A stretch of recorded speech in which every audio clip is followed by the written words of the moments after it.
Hello, this is Schedulytics. Welcome to today's session. In today's brief video, we're taking a look at the concept of binomial test. We'll demonstrate this using JASP, and as we do, we'll come to appreciate its application when it comes to research. Binomial test, what is it all about? Well, it is a non-parametric equivalent to one sample t-test for use with dichotomous categorical datasets. What do we mean by dichotomous categorical datasets? Well, these are datasets that have outcomes that are only two. So for example, you go for a test, it's either you are positive or negative. You ask the question that requires a yes or no answer. The answer is either yes or no. And for example, your gender, you're either a male or a female. And so these are datasets that we can classify as having or being dichotomous in nature. Now, binomial testing has to do with whether or not a sample frequency is statistically different from a known or hypothesized population frequency. Now, before we proceed, one sample t-test.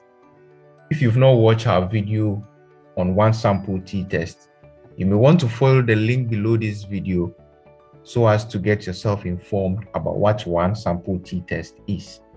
Now, binomial testing has a null hypothesis that is always tested for when it is being undertaken.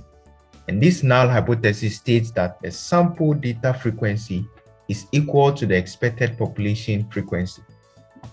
However, in doing this binomial test, there are a few assumptions that should be met before one carries out binomial test.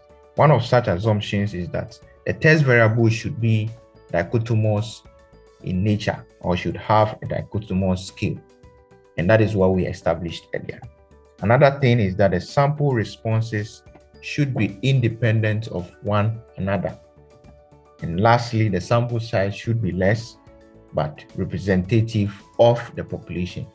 Now, having established the theoretical basis behind binomial testing or binomial test, we want to now demonstrate it using JASP platform. So may we now proceed to JASP and see how we can apply what we have learned. Good, so we are back to our JASP platform. So we click here and click on open, we go to data sets, and then we select frequency. So you click on frequency and we'll look for a data set that uses binomial testing.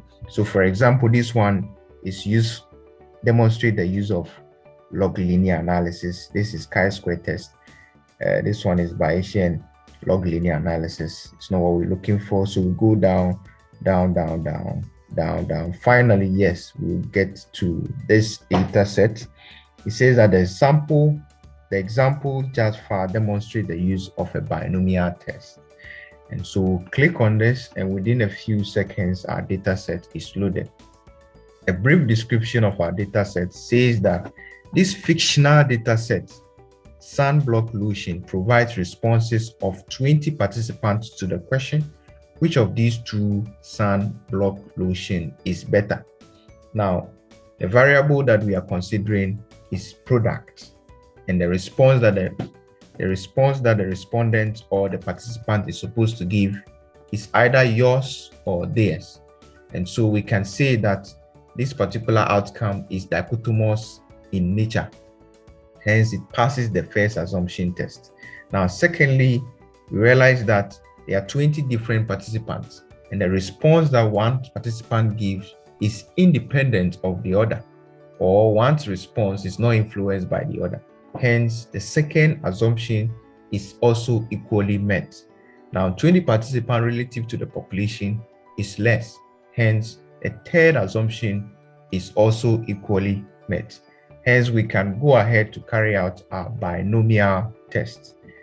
Now, you realize that in the binomial test, a null hypothesis is always tested for. And that null hypothesis states that the frequency of the sample is equal to the expected or hypothesized or known frequency of the population. And so our alternative hypothesis will be that the test value are not the same, or that one is greater than the other. So these are the alternative hypotheses that we have. Now, after carrying out the binomial testing, we realize that our values here, P, that's the proportion tested against value of 0.5. It says that the binomial test indicates that we cannot reject the null hypothesis that both SAN block Lewisians are equally effective. And so we can say that the proportions seem to be equal. And so we fail to statistically reject these null hypotheses. And so we accept this null hypothesis and reject the alternative hypothesis. Thank you very much for watching. We encourage you to like the video. We encourage you to subscribe to the channel so you can always be notified whenever we release a new video. This is Schedulytics, and until we meet again, it's a bye.